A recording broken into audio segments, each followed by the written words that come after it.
everybody, this is GM Jesse Cry, and today I'm going to look at a very difficult endgame with the Rook and Rook Pawn versus Bishop. This is an endgame that really needs to be practiced beforehand before you get the situation in a tournament. Not only is it something where you have to understand the subtleties, but generally it's my experience that especially with today's quick time controls at the end of the game, where not only will you have little time, but you will be a little bit frazzled from the whole affair. You really need to understand things like this before you get them. I myself will show a game that I had, critical last round game that I actually ended up drawing from the opposite, from the Rook versus Bishop. It was very painful, and really I thought I knew the position, but I didn't know it well enough, so it's something that really needs to be practiced. Okay, so basically this endgame comes in two types. One where the bishop is the same color as the pawn's queening square, like in this one where we have the light colored bishop, or one with the dark colored or the opposite color to the queening square, which would be in this position a black bishop. And I'm going to look at both. Generally, it's thought that this position is much easier for white to win. In fact, it is. And we're going to talk a little bit about why that's the case. Now, first of all, let's just look at this very basic position, which is fairly easy. A variation could go something like this. Rook h6, king b7, king a5, bishop e2, let's say check, king c7. Now notice if he were to go to a7, we could immediately push him back with rook e6 followed by rook e7. So he's got to go out to c7. And then we can do things like we can harass the bishop. And we can use a trick that we'll see in circumstances with the other colored bishop. King b4.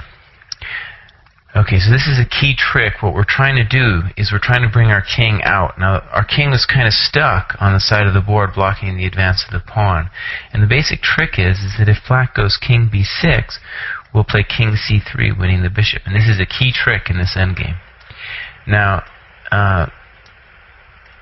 white really has to get the king out in order for him to make progress. Once he gets the king out, then he can play a5, rook b6, everything's fine. Okay, so this endgame seems like it's really easy, but I'm going to show an interesting position here that I thought was very fascinating. So let's say the pawn is advanced to a5. Okay, it's king b7, say. Now this position, it seems like when I first looked at it that it would be very easy. But in fact, it's very difficult, and the solution to this position, I felt, really revealed some of the critical things about this endgame. Okay, so let's go through a variation, and we'll see the critical idea a little bit later. So let's just say white plays normally, rook h6, bishop d3, king c5, bishop e2. Now black has to basically stay on that diagonal. If he goes away from that diagonal, it'll be very dangerous for him, because we'll be able to have chances to knock the bishop off that diagonal. We're going to see that in some variations a little bit later. Now let's say we play rook b6, king a7 here is forced. If king c7, again we've blocked him off the file, and our king is in a good position, we can just play a6, pawn is marching, the game's over. So he's got to try king a7. Now, I really recommend trying to solve this yourself. This is kind of an interesting thing, and maybe people will find a solution that I didn't find. I really like the solution I found, but maybe there's another one. If you see it, if you find another solution, go ahead and please email me. I'd be interested. This position, I think, is usually thought to be just completely winning, but I think this position is a little bit like a study that you have to solve, and it's not easy. So let's see what I found. I played rook e6. He has to stand the diagonal. And really the only way to make progress here is to be prepared to jettison the pawn with a6. Now let's take a look at how this might go. Bishop takes a6. Now we can check. King b8, king b6, and the game's over. For example, bishop c8, rook e8. So, at least at the moment, he can't take the pawn. But the problem is, how are we going to make progress if he just, say, makes a move like bishop f1? And really the only way to make progress would be to play king b4, king a5. But if we do it right away, king b4, he can take the pawn.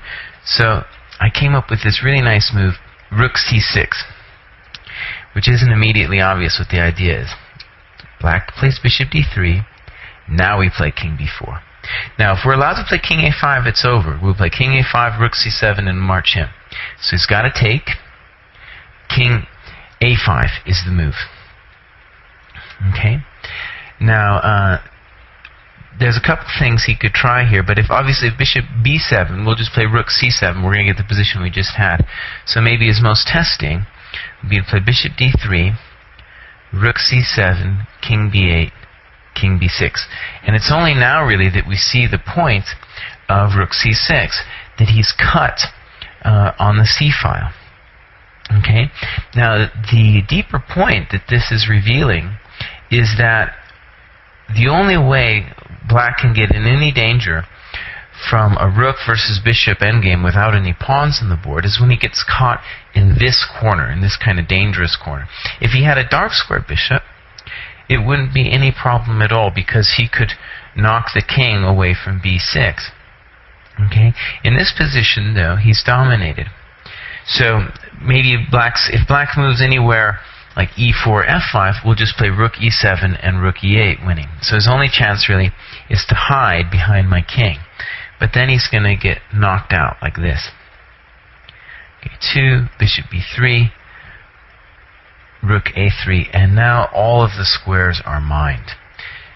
For example, bishop c4, let's say rook g3. Actually, rook g3 isn't so accurate because he's controlling g8, so we'll play rook e3. And obviously we're threatening rook e8. So if king c8, then we'll see why both c2 and c4 were mined. He has rook c3. So a nice winning plan by white that's study-like and shows, to my mind, one, a position that isn't too well known, but also the theme of the dangerous square, or the dangerous corner for the black king or the defending king. And we're going to see that that's critical in the much more difficult situation of the dark square bishop, which we're going to move to now. So the following position I had as white against GM Strapunski in Reno 2005, and both sides played poorly. And it's a little bit embarrassing, but at the same time I think it illustrates the need to have a very concrete understanding, a practiced understanding of this type of endgame. Now I'm not going to spend too much time on this position, which I think is one for white, but let's just take a look at how things went. He played king f7, which I think is the right decision. And basically his idea is that when I go chasing this guy, he's going to go after my h-pawn. Okay? So what he's basically doing is he's aiming for the situation where he's going to have the king, we're going to get this endgame he's already seeing in advance with rook and rook pawn versus king and the bishop, which is opposite to the pawn's queening square. So rook a5, king e6, rook a6, king d7. Well played, really, even though it's still a win for white, because what black is aiming for, what black understood is that really there's no chance for him to do anything with his kingside pawns, and he needs to get back immediately to the queen side with the king. So king c7, h5, bishop g3, rook f5, king b7. King a8's a bit of a weird move, but I don't think this is going to change anything. And basically, one thing that's interesting is Strapunski thought that this was just a draw no matter what. But the basic rule of thumb here is going to be that when you have the bishop opposite the color of the queening square, if the pawn has not advanced to the 5th rank, then it will be a win for white. If you advance it to a5, like we had in the other bishop endgame, the other color of the bishop, then it's a draw. There's no way to win. And we'll see why that's the case in just a little bit. But for the moment, let's continue to see how both sides blunder a little bit here. Okay, so he played bishop e5, king c4, bishop d6, king b5, and now a mistake. Well, really, he's already made a mistake, but let's just see what he does. So bishop g3, he's under the impression that he can just hang out over here, and this is not the most accurate defense for black. And I didn't really understand it during the game either. Now, the key thing for black to understand is that he wants to be on the critical g1 a7 diagonal. If he can be shoved off that diagonal, his chances for defense are basically nothing. Okay? And it'll be one of the key themes for white to knock that bishop off. But in this case, black's essentially given it to me, right? Because the rook on f7 is taking away his entrance to that diagonal on f2. So I went ahead and made some horrible moves here with king a6, but really very simple would have been king b6. And let's just see how that could have gone. Bishop e5, so he's threatening to come back. And watch what white can do. Rook a7, king b8, rook d7. Okay, so now I can come back. I'm threatening rook d8, and I'm taking away the square at d4. Okay, now if, let's say, king c8, I think a simple plan would just be to play rook d5. The bishop has to go somewhere, and then I can play king into a7. So, for example, the game could go something like bishop f2, king a8, and I'm getting ready to play rook d2, rook c2 with a winning position. So black has to prevent that. So, if he were to play king a8, then what I can do in this position, now that I've controlled d4, is now I'm actually ready to move the pawn. The point is he'll never be able to get back on the critical diagonal. Once I've prevented him going to the critical diagonal, there's no hope. So, for example, bishop g3, again we check him.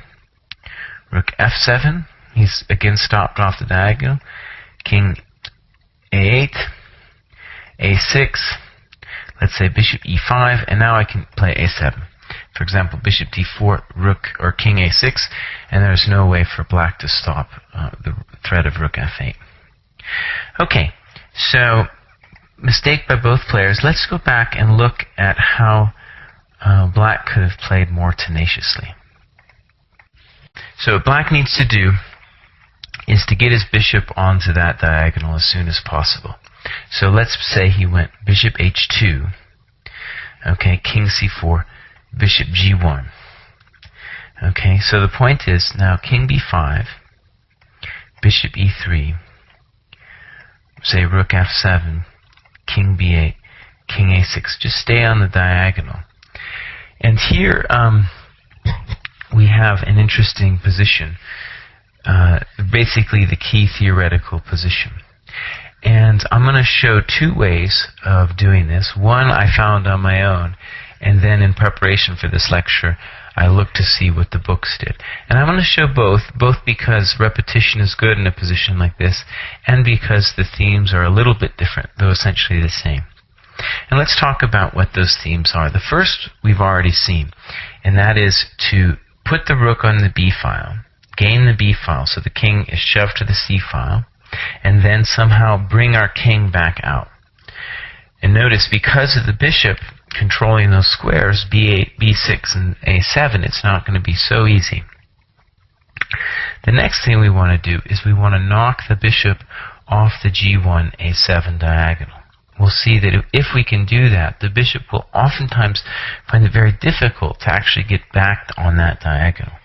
Once the bishop's on it, though, it's very hard to knock him off because he's just going back and forth. He has a number of squares to choose from. The next thing here is if we can knock him to the d file, we've clearly won. And sometimes we'll see that with, say, if the king, you can imagine the king coming to c6 in a position like this. If we could check him on the c file, we'd shove him to the d file. So that's the next thing. So basically 3 things that black has to avoid.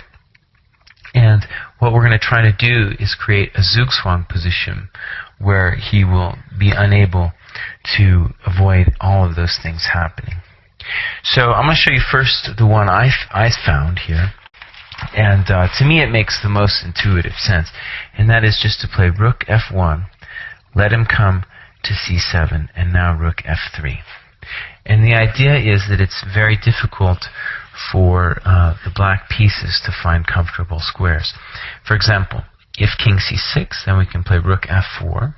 The bishop has to move somewhere. Rook c4 is then winning. Nothing black can do about it. So that's not going to work. The next question, bishop g1.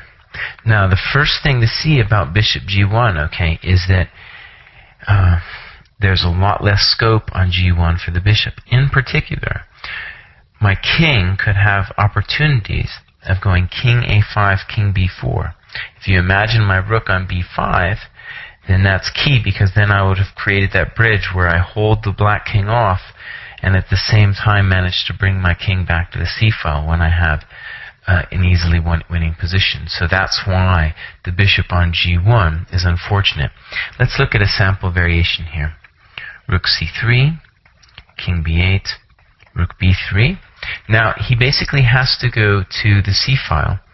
If king a8, we can do a variation that we saw earlier. For example, rook g3, bishop h2, rook g8, bishop b8, and now say king b5, king b7, and king b6.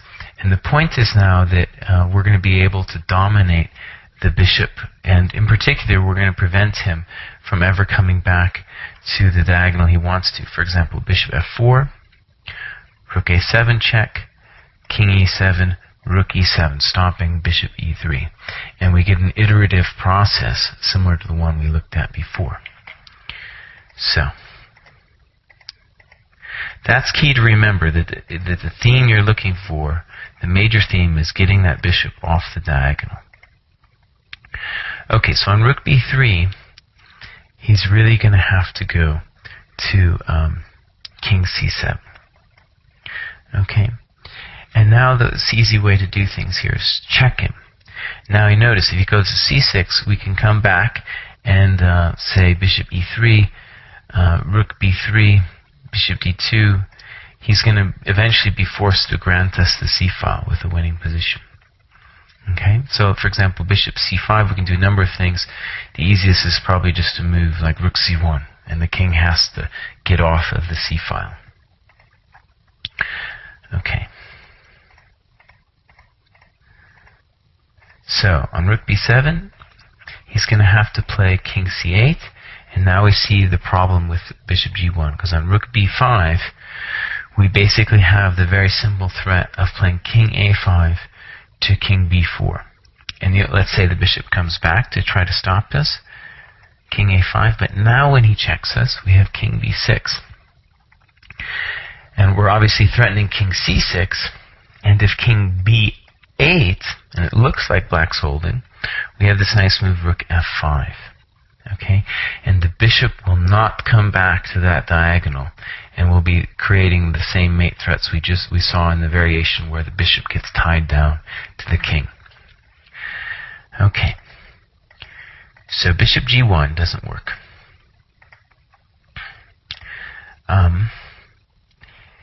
Let's see here. We want to go back to the position where he moves the bishop g1. Good. Now, the most critical line for him would be king c8. And here I just came up with a very simple thing. Rook d3, bishop f2. Notice that when our rook is on the third rank, he really only has f2 and d4. And the simple idea I came up here was just play rook c3, king b8, force him back to d4 in this position, rook b3. Again, if king a8, rook d3. So he's got to come to the c file. And now we have a very clever trick that we saw in the endgame with the bishop, with the white color bishop, king b5. The point is he can't stop us from playing king c4.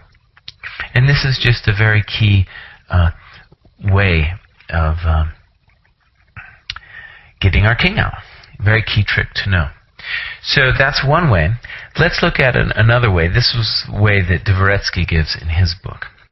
So this is the position that's given in the Dvoretsky book, and I probably it's given in others.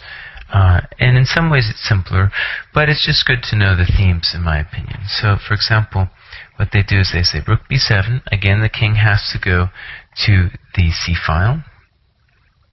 Rook b5, king c7, rook b3, and this is the key position, Zugzwang position. Now, notice, let's try bishop f2 first, for example. And the key idea here is king a5.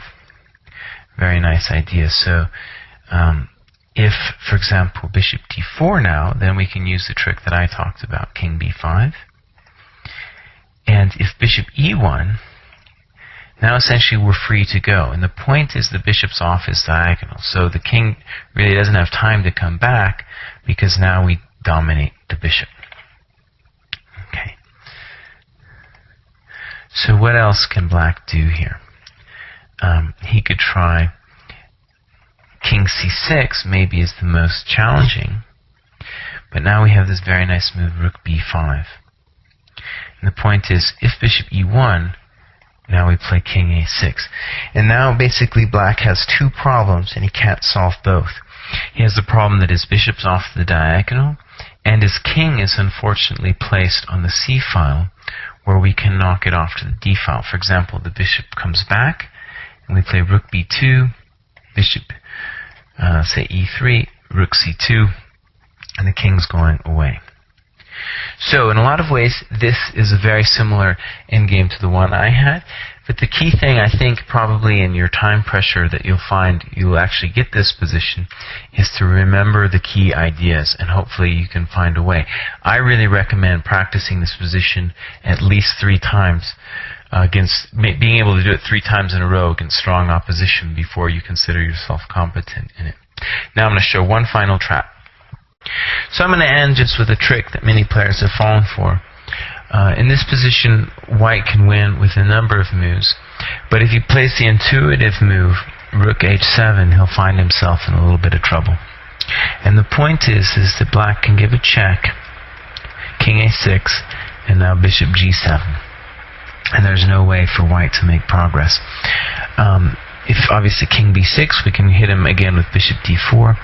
And when the rook goes away anywhere, we're going to play bishop d4, and we'll be threatening the pawn again. And the only way to defend is rook h7. Notice that, of course, if rook d2 and we take the pawn, now we're in the right corner, and there's no way that white can hurt us. For example, rook d8, bishop b8. And in fact, if you have this endgame, rook versus bishop, and you're defending, head for this corner, the opposite color of your bishop, and it'll be very simple to defend. That's a very useful thing to know in these quick time controls. So, this is GM Jesse Cry, and I hope you found this lecture difficult but instructional. Bye-bye.